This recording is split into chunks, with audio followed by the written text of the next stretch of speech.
Restaurants et bars fermés, écoles ouvertes, interdiction de circulation entre les régions.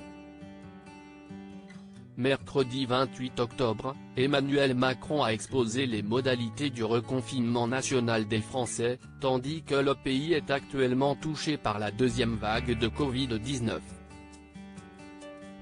Toutefois, il y a un secteur que l'on peut qualifier de grand oublié de ce discours, le monde de la culture.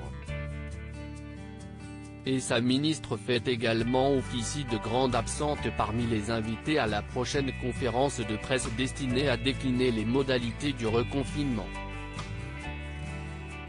En effet, comme dévoilé par le journaliste du Monde Cédric Pietralunga, le nom de Roselyne Bachelot ne figure pas sur la liste des ministres invités à la conférence de presse organisée par Jean Castex jeudi 29 octobre.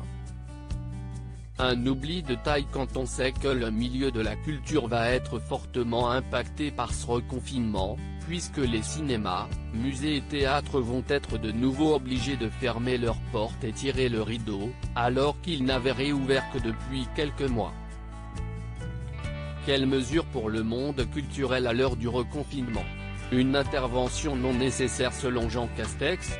Si Roselyne Bachelot n'a pas été conviée à s'exprimer lors de cette conférence de presse, on retient toutefois les noms de Bruno Le Maire, ministre de l'économie, et Elisabeth Borne, ministre du Travail, deux ministères où les mesures prises pendant le confinement, mais aussi le couvre-feu, s'appliquent au monde du spectacle comme l'avait souligné la ministre de la Culture lors d'une séance de questions au gouvernement à l'Assemblée nationale le 27, que ce soit le chômage partiel à taux maximum, le fonds de solidarité, l'aide au loyer ainsi que les prêts garantis par l'État, a-t-elle ainsi expliqué.